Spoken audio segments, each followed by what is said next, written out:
Coba ini dalilnya, saya mendapat kabar dari Paulus di dalam Kisah Para Rasul 19 ayat 4. Kata Paulus itu, baptisan Yohanes itu adalah baptisan orang yang telah bertobat, ya kan? Nah, Yesus itu dibaptis Yohanes. Yesus orang yang telah bertobat, ini orang apa Tuhan? Katanya Yesus itu Tuhan, Tuhan kok bertobat, Pak? Silakan, Pak. Gimana saya mau dibaptis kalau Tuhan Anda saja ternyata masih bertobat? Gimana, Pak? Silakan, Pak, silakan. Gimana? Pak Pong gimana, Pak Pong? 50 tahun kemudian. Belum dapat datanya. Laptop saya ini hang jadi Coba minta bantuan Roh Kudus dulu, Pak. Gimana sih, Pak? bantu Pak Nehe saja bisa bantu. Pak Nehe bantu dulu. Di Yohanes berapa itu saat Tuhan Yesus dibaptis di itu penggelapan itu? Iya.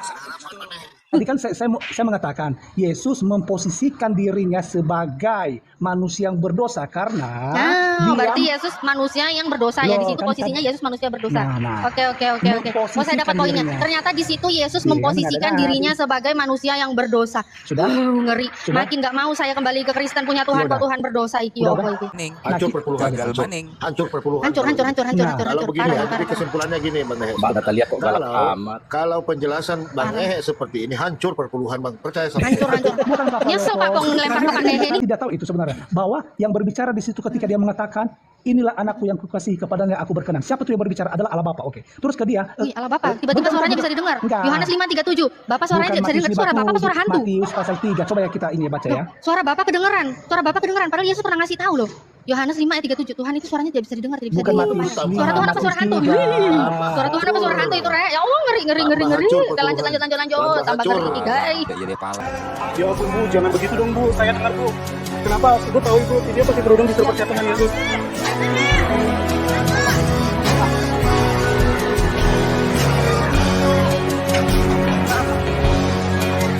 Apa yang dilakukan oleh apologet muslim adalah reaksi, bukan aksi. Karena yang memulai adalah mereka. Selama mereka usil terhadap agama kita, maka selama itu pula kita pejuang dakwah khususnya di dunia maya yang terus berada di garda terdepan melawan anasir-anasir penyesatan dan kemurtadan. Assalamualaikum warahmatullahi wabarakatuh. Bismillahirrahmanirrahim. Alhamdulillahirrabbilalamin. Asyhadu an la ilaha illallah wa asyhadu anna Muhammadar Rasulullah. Sahabat Fakta Islam TV melanjutkan video sebelumnya, debat mualaf cantik versus penginjil. Bagi yang belum nyimak, kami ingatkan ada di video sebelumnya debat super kocak.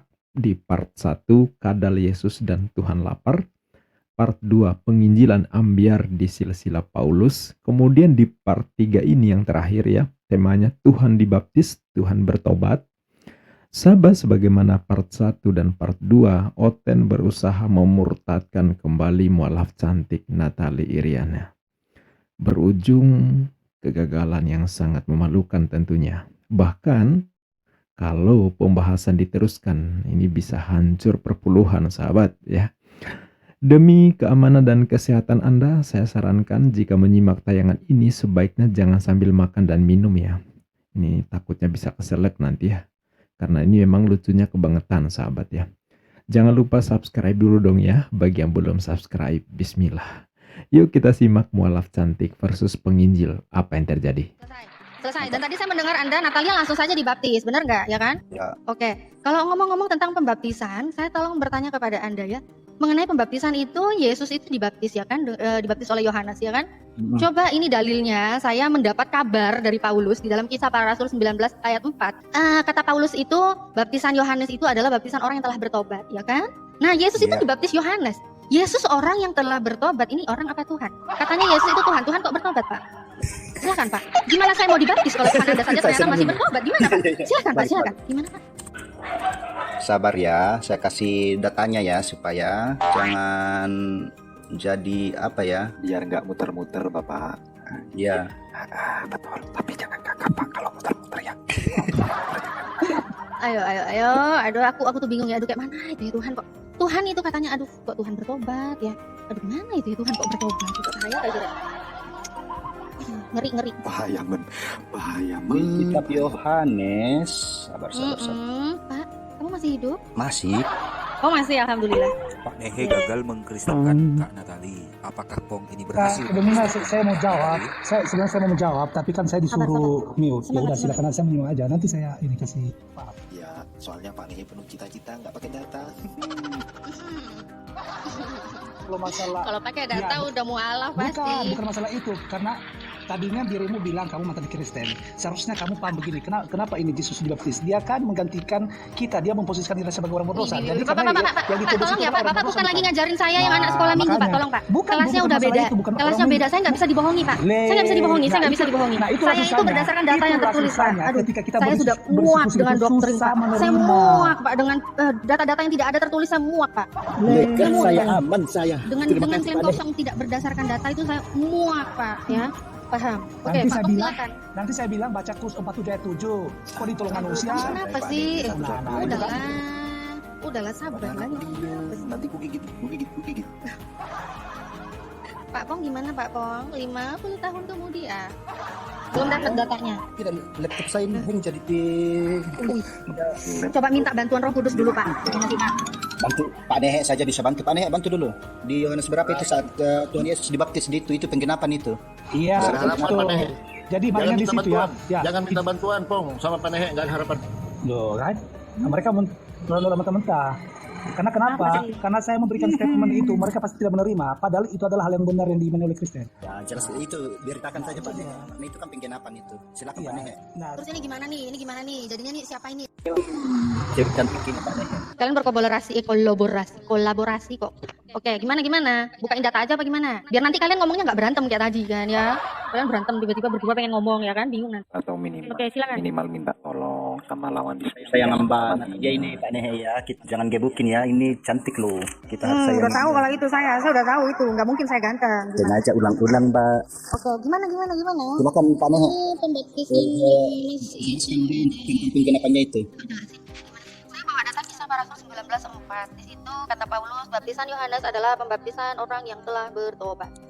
Dan ia berkata kepada orang banyak bahwa mereka harus percaya kepada Dia yang datang kemudian daripadanya, yaitu Yesus. Nah, Yesus itu dibaptis Yohanes. Ternyata baptisan Yohanes itu pembaptisan orang yang telah bertobat. Katanya Yesus itu Tuhan, Tuhan kok bertobat, Apa itu? Jawabannya gimana? Saya sudah nunggu 50 tahun loh ini. Mulai oleng. 50 tahun loh. Awas sampai muncul keriput-keriput ini, nunggu kelamaan. Mulai oleng kapal. Kapan mulai oleng? Katanya mau mengkristenkan Kak Natalia. Ini ceritanya lain, kebalik nih kalau begini. Yang dua nih diislamkan sama Kak Natalia ini. Nah, ya apa ya, Jare kata ngeristenin aku, Rek. Bahas-bahas tentang baptis aja 50 tahun tak anteni gak ono. Kalau saya diizinkan, kita kupas Matius itu, ya. Tapi hanya saja ini Pak, siapa tadi? Bentar, Pak, kuping-kupingnya dipakai dulu, Pak. Tadi yang saya tanya kisah para rasul 19 ayat 4. Udah dipakai kupingnya. Dengar yang aku ngomong. Udah dengar? Kamu mantan Kristen katanya kan? Nah, artinya kalau baptisan itu, baptisan yang dibawa Yohanes sama Paulus itu apa? Kamu mantan Kristen kan? Yang saya tanya itu dijawab dulu, bertanya balik. Ya justru itu. Kamu kan mengatakan, kamu mengatakan kamu mantan Kristen, ya kan? Itu sudah clear. Ini kenapa sih kamu gak percaya sama mantan Kristen? Iya. Jadi Kamu gak percaya kan? menurutmu, Gak percaya. baptisan yang dibawa Yohanes itu sama Paulus itu apa? Kamu kan Menurut saya lagi. kamu kan Menurut mantan Kristen. Paulus, bukan menurut saya. Iya. Woy, ini dari tadi kita aku terus sih. pemahamanmu. Paulus yang ngomong itu jarene Paulus, Rek. Kita Iya, dunia ayat yo. iya. Karena ini kan Iya, mau kita tok ae kelakuan iki lho. Ngapa? Ini Bible-mu bukan sih? Ini Bible-mu bukan sih? Kok ketawa? Jangan keserupan lah. Ini loh, kisah para rasul ini kata Paulus. Kata Paulus. Nah, sekarang jadinya betul kan? Bukan jadi kata saya kan? Tadi katanya kata saya, padahal kata Paulus. Udah jawab deh tuh. Katanya baptisan Yohanes itu pembaptisan orang yang telah bertobat. Iya Nah, betul. Itu dibaptis karena orang berdosa, jadi ya betul. Tetapi Yesus dibaptis itu dia memposisikan dirinya sebagai orang berdosa. Dia ingin menderita karena kan dia kan menebus orang berdosa. Tapi berarti Yesus di situ posisinya memang orang berdosa ya? Nah bukan, dia kan orang berdosa. Nah, tadi katanya dia memposisikan sebagai orang berdosa. Gimana ini sih? yang tidak mau mendengarkan ini. Ini yang mencari Tadi kan kebenaran kamu diri. bilang kamu dengar, ini aku dengar nih. Saya. Makanya kalau kita baca ya Matius pasal 3 tentang pembaptisan. Kisah para rasul, woi, jangan loncat sana loncat sini, woi. Ini bajing loncat apa uang sih ngomong ambil aku, Rek? Makanya saya mau jelasin ini. Memang Rasul Paulus itu menyatakan bahwa baptisan yang dia bawa itu adalah untuk pertobatan karena dosa kan begitu. Oke.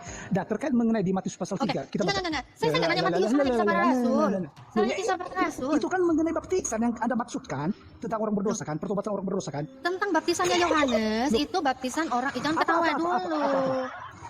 Coba ini aku sambil bacain ya, aku bukain datanya ya. Datanya lah ilmu. Kok alah sih, kenapa sih setiap mau dibukain data? Alah. Karena kamu Loh, kisah para rasul 19 ayat 4. Kata Paulus, rungokno iki yo, kata Paulus ya. Kata Paulus, baptisan Yohanes adalah pembaptisan orang yang telah bertobat. Dan ia berkata kepada orang banyak bahwa mereka harus percaya kepada dia yang datang kemudian daripadanya, yaitu Yesus. Betul, Ya, itu Yesus. betul datangnya. Dan kita tahu Yesus dibaptis Iya. Yohanes, dan baptisan Yohanes itu pembaptisan orang yang telah Sudah? bertobat. Sudah? Nah, Sudah? katanya Yesus itu Tuhan. Kenapa dia bertobat? Nah, udah, saya jelasin ya. Ah, Nah, itu di Kisah Para Rasul itu kalau kita amati di Matius pasal 3 ayat 11 itu sama dari Yohanes. Bentar dulu, itu adalah tanda pertobatan bagi orang berdosa. Misalnya, kamu ini kan posisinya orang berdosa. Kalau kamu menjadi pengikut Ya udah, Kristus, ya udah. kamu dibaptis untuk menjadi kudus. iya baptis bertobat kan. Terus yang saya tanya, poinnya Nah. Yesus itu kok bertobat? Katanya dia ikut Bukan Tuhan, begitu Tuhan kok konsepnya. bertobat? Bukan begitu Iku loh konsepnya. babang, si tak takut ikat mau. Bukan begitu. Tadi kan saya mengatakan Yesus memposisikan dirinya sebagai manusia yang berdosa karena Nah, berarti Yesus manusia yang berdosa ya, di Loh, situ kan- posisinya Yesus manusia berdosa. Nah. Oke. Oh, saya dapat poinnya. dirinya. Ternyata di situ Yesus Iya, memposisikan benar. dirinya sebagai manusia yang berdosa. Sudah? Ngeri. Sudah? Makin nggak mau saya kembali ke Kristen punya Tuhan, Sudah. kok Tuhan berdosa iki Udah, apa udah. itu. Ini saya bantah ini. Silakan. Saya Bantah omonganmu sendiri. Enggak, saya kasih ini biar Anda paham. Gagal maning. Hancur perpuluhan. Gagal Hancur. maning. Hancur perpuluhan. Hancur. Kalau begini, Parah, jadi parah. kesimpulannya gini, Bang Ehe. Mbak Natalia kok galak Kalau amat. kalau penjelasan Bang Parah. Ehe seperti ini hancur perpuluhan, Bang. Percaya sama Hancur. Nyesel Pak Pong lempar ke Pak Nehe ini, nyesel Pak Pong. Pak Pong nyesel lempar ke Pak Nehe ini, jawabannya muncul kayak gini nih. Aduh. Pak Nehe Pak Pong, tidak gimana bilang nih, Pak Pong? berdosa, Mbak Natalia bukan berdosa. Katanya dia memposisikan Yesus sebagai manusia yang berdosa. Ini saya live kan loh di YouTube, record loh ini apa yang dia sampaikan. Coba teman-teman typing di bawah. Tadi dia bilang gitu nggak? Di situ Yesus memposisikan dirinya sebagai manusia yang berdosa, ya nggak? Dengar semua. Iya, Ya kan? jadi begini ya. Nah, Pak Ya. Pong berarti yang nggak nyimak temennya Ya, ngomong. tadi saya mengatakan Yesus itu memposisikan dirinya sebagai orang yang berdosa. Jadi artinya itu yang bikin gua makin nggak mau gitu loh untuk ke Kristen itu. Nah. Dengar dulu. Nah, Mantap jadi itu statementnya itu, statement mantap. perpuluhan kalau gini. Hancur perpuluhan. Parah. Hancur perpuluhan kalau gini. Jadi penjelasan Yesus Bang Ehe. itu dibaptis karena ia menggantikan tempat manusia berdosa. Ini Yaudah, menunjukkan saya nggak tanya. Sabar Pak Nehe. Yesus itu, Bong, ayo campur perpuluhan. Yesus itu, saya tahu laman banyak perpuluhan. Nah, Tidak apa-apa, baik, Lek. maksud saya Papa Loko maksud saya kalau kita membaca Kisah Para Rasul, itu kan baptisan yang telah disampaikan oleh Paulus itu dengan Yohanes itu adalah tanda pertobatan. Tetapi ketika Yesus dibaptis, apa yang terjadi di sana di Matius pasal 3? Pasti ayatnya betul, Pak Nehe, bentar dulu, itu. jangan dulu bantah saya, jangan bantah dulu saya. Iya, saya nggak bantah dulu. Nah, jadi awalnya itu si Yohanes ketika membaptis Yesus, dia kan menolak. Justru saya yang dibaptis oleh engkau. Nah, oke. Nah, dalam pembaptisan itu orang kan sering tertuju bahwa kok Yesus dibaptis. Mereka tidak tahu itu sebenarnya bahwa yang berbicara di situ ketika dia mengatakan inilah anakku yang kukasihi kepadanya aku berkenan. Siapa tuh yang berbicara? Adalah Allah Bapa. Oke. Terus ke dia. Wih, Allah Bapak, tiba-tiba suaranya bisa didengar. Enggak. Yohanes 5:37. Bapak suaranya tidak bisa didengar. Suara Bapak apa suara hantu? Matius pasal 3. Coba ya kita ini baca ya. Suara Bapak kedengeran. Suara Bapak kedengeran. Padahal Yesus pernah ngasih tahu loh. Yohanes 5:37. Tuhan itu suaranya tidak bisa didengar, tidak bisa Bukan didengar. Matius Suara Tuhan apa suara hantu? 5, Suara Tuhan apa suara hantu itu, Rek? Ya Allah, ngeri. Hancur, Kita lanjut. Tambah hancur. ngeri, guys. Kayak jadi palang. Suara nih sopo iku? Kak bahaya tadi kira. Hancur pesen telur yang udah ya. Hancur Sudah. perpuluhan. Sudah. Ngeri. Perpuluhan. Hancur. Sudah. Hancur guys. Nah, itulah kebiasaan kalian. Kebiasaan saya dengerin Yesus yang Bukan kebiasaan begitu. saya dengerin apa yang Yesus Begini, sampaikan Nata, ya. gitu loh. Nata. Yesus bilang suara Bapak itu tidak bisa dilihat, tidak bisa didengar, rupanya juga kamu nggak bisa lihat. Berarti ada suara yang katanya suara Bapak tuh Bapak siapa? Bapak hantu kah? Bapak siapa? Nah, Masa begini, Tuhan? Kata Yesus suara Tuhan nggak bisa didengar loh. boleh nggak kita ini memposisikan diri kita ini sebenarnya yang ini berdiskusi secara sportif, boleh nggak? Sportif loh ini, aku sportif loh Pak, aku dengerin kan. Iya, maksud saya. Dan otakku merespon dengan baik, alhamdulillah. Iya, maksud saya. Kenapa Anda nangis? Aduh, maksud saya itu kalau saya ngomong, Anda dengerin. Terus kalau Anda ini ngomong, saya diam gitu. Boleh nggak? Ya kan kamu ngomongnya panjang kali lebar. Loh, Daripada nanti kamu dari ngomong ke tadi sana kesini kamu aku ngomong, lupa. aku Ya diam aja mah. kan aku ngomong kan langsung pada poinnya intinya gitu loh, nggak pakai Aduh. curhat. Ya udahlah, silakan lah ngomong. Terserah. Ya Mana. udah, terus gimana? Atur saja mana Berarti Mbak. udah fix ya, Bukan fix. Ternyata di situ Yesus memposisikan diri sebagai manusia yang Yang bilang fix siapa? saya yang bilang fix. Ya itu kan Yang saya bilang fix aja. itu juga tadi perkataan dari Anda sendiri. Ya enggak. Ya, karena enggak? Anda itu bersikeras tidak mau mendengarkan. Betul enggak? Udah dengerin kok. Nah, Kalau aku nggak dengar, gimana bisa aku tahu kamu ngomong itu tadi? Pembahasan saya baru setengah loh. Belum Ngacok saya nih, menyelesaikan. ngacok nih orang. Belum saya menyelesaikan. Jadi Anda Kamu sudah. selesaiin apa lagi sih? Tentang Ya, baptisannya makanya udah selesai kan? saya mau kasih rujukan sebenarnya, tapi Anda ngomong-ngomong terus ya. Bagaimana saya mau jelasinnya gini? Terus Nah, kenapa sih Pak? Ini Nah, Bapak oke. bukan khotbah di gereja gitu loh. Jadi kita diskusi. Loh. Setiap ada yang dalilnya tuh kayak kadang-kadang gimana gitu ya. Nah itu harus bukan direspon begitu, gitu loh Pak. bukan begitu caranya. Maksud saya itu kan kita seperti Anda kan yang bertanya, Sportif oke. dong. Ada yang bertanya. Jadi Pak, berarti Nata ini kan memastikan menerima jawaban kan begitu ya? Terima, nggak apa-apa, aku terima aja. Bukan terima, maksudnya pastikan meminta jawaban dari kami gitu kan? Iya, udah kan kamu jawab aja tadi plus khotbah aja aku dengerin loh. Kamu jawab plus khotbah aku dengerin, kurang baik apa coba? Hah? Nah, Kamu jawab plus khotbah. Wes tak rungokno saya Nah, protes. coba ya. Iya, apa sih? itu yang terkait mengenai baptis tadi. Memang di ayat 11, Matius pasal 3 ayat 11 itu bahwa Yohanes juga mengatakan, aku membaptis kamu dengan air sebagai tanda pertobatan. Betul, betul yang telah disampaikan oleh Paulus. Tetapi ia yang datang kemudian daripadaku lebih berkuasa daripadaku dan aku tidak layak melepaskan kasutnya. Dia akan membaptiskan kamu dengan Roh Kudus. Iya. dan dengan Terus api. kenapa? Oke. Terus poinnya apa maksudmu Ya, itu jadi apa poinnya? poinnya di situ bahwa tadi bahwa berarti ternyata tadi kan seakan-akan Natalia itu mengklaim bahwa Yesus itu adalah manusia berdosa. Kok dia dibaptiskan? Itu begitu? dari Anda. Saya cuma ngulangin statement Anda. Gimana sih? Iya, Kok fitnah betul. saya terus sih? Iya Ya dibaptis. ampun. Tetapi kan tadi Natalia sempat saya dengar itu bahwa berarti Yesus itu dibaptis berarti orang berdosa dong kan begitu. Bukan Kalau kata saya, itu mah kata Paulus. Eh, Gimana sih kata saya lagi? Ya udahlah lanjutkan. Kita Lanjutkan. Oke, Pak Pong, gimana Pak Pong? susah gitu ya. Nyesel nggak tadi lempar ke Pak Nehe jawabannya kayak gitu tuh? Bukan, susah. Aman. Sebenarnya saya mau menjelaskan. Ya udah ini. Pak Nehe katanya udah diam. Gantian. Silakan lah, Pak kamu Nehe ngomong diam, lah sampai gantian Pak kamu Pong. haus. Ya, kami mau dengar ini. Iya, nggak apa-apa lah. harus Mbak dijamin. Natalia kalau ngomong sama kenceng Pak Nehe. Jadi saya senang kalau dia bantah-bantah Pak Nehe terus. Tuh rungokno iku kupingmu iku rungokno iku. Oke, Pak Pong. Begitu juga. Jadi Iya, Pak namanya Pong. itu nggak Silakan, adil. Pak Pong.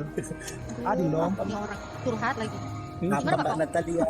Ya, gimana Pak Pong tadi itu dia sudah menjelaskan kayak gitu. Gimana Pak? Ya betul Pak Nehe betul.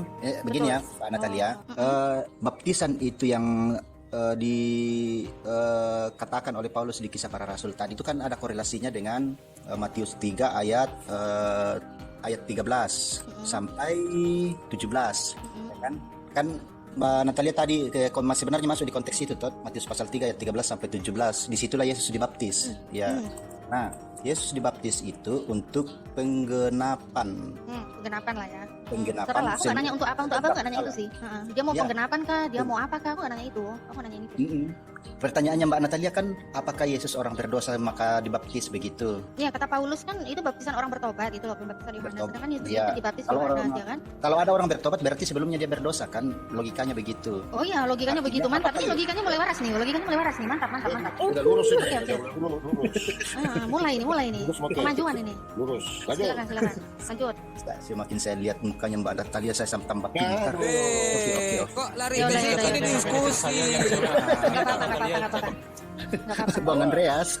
Ketularan pinter nggak apa-apa. Kalau ketularan bodoh jangan. Ya? Manajer saya yang cewek, Kak Natalia cakep. Masya Allah. Sama dengan saya Pak Andreas. Wah, itu keluar iblis. Itu keluar. Ben Pak nomor atau Om Palopo. Tidak bohongan Mesa. Ini gimana ini? Apa Oke. sudah selesai? Apa sudah sepakat bahwa Yesus itu berdosa menurut Paulus? Tidak, jawabannya pasti tidak, Bantah, Bos. silakan dibantah. Itu dibaptis untuk penggenapan firman Allah ya. Karena di dalam iman kekristenan seperti yang saya sudah jelaskan kemarin, itu kan tidak bisa dipisahkan dari awal penciptaan, itu tidak bisa. Dari penciptaan manusia jatuh ke dalam dosa dan harus begini sampai harus ditebus kembali dari dosa. Nah, untuk menggenapi semua itu Yesus harus lahir ke dunia sebagai manusia. Nah, di dalam kemanusiaan Yesus itu dia harus mengalami segala yang dialami oleh orang-orang Yahudi pada saat itu. Dia harus juga Dia dibaptis. mengalami apa Pak? Sampai dia mengalami apa? Sampai dia tuh harus dibaptis Yohanes. Sedangkan pembaptisan Yohanes itu pembaptisan orang telah bertobat Pak. Itu loh Pak. Kok mundur ke situ lagi sih Pak? Ya, tidak. Dia itu penggenapan, bukan karena dia berdosa lalu dibaptis. Iya, penggenapan kan? Tergenaplah sudah ya berarti ya. Ini nih. Tergenaplah sudah di mana ternyata Yesus itu dibaptis Yohanes dan baptisan Yohanes itu adalah pembaptisan orang yang telah bertobat, ya enggak? Dan ia berkata kepada banyak orang bahwa mereka harus percaya kepada dia yang datang kemudian daripadanya, yaitu Yesus. Baptisan Yohanes, pembaptisan orang yang telah bertobat, yang dibaptis Yesus. Yesus orang nggak? Ya orang lah. Oh ya orang lah. Maksud nggak orang rek? Ya orang lah. Ternyata pembaptisan Yohanes orang yang telah bertobat iki. Ya apa iki? Nah, punya data buat membantah Paulus atau berantem sama Bible? Silakan. Menerali permainan logika Bu Natalia kalau kok ampun aja itu. Nah, katanya cerdas banget memainkan otak katanya. Bukan begitu, Bang. Memang yang dalilnya seperti itu. Contoh, saya masuk sedikit. Menurut Pak Sekila, Pak Sekila berapa? Ya. Tuhan tak berapa Tuhan? Tuhan itu ada berapa? Iya, satu. Ya, bukan satu, tidak boleh begitu. Tidak ada esa, tidak bisa. Oke, ini permainan logika ini. Tuhan kan satu, betul ya? Sebenarnya tidak bisa dibilang esa. Iya, Tuhan satu. itu Esa satu kan gitu. Tapi bukan satu bilangan ya. Mbak Natalia bukan bilangan Bang ya. Palopo salah paham. Esa itu apa sih? Tuhannya Pak Pong ini kesatuan, terdiri dari Bapa, Putra, dan Roh Kudus. Kesatuan. Kan Pak Pong yang bilang semalam. Lanjut.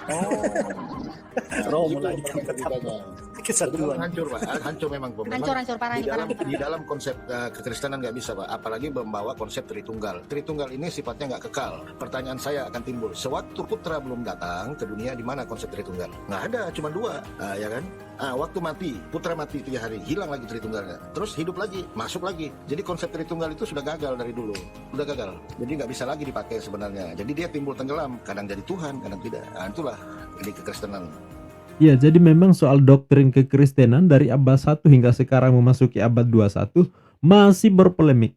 Bukan dengan non-Kristen, tapi dengan sesama Kristen sendiri.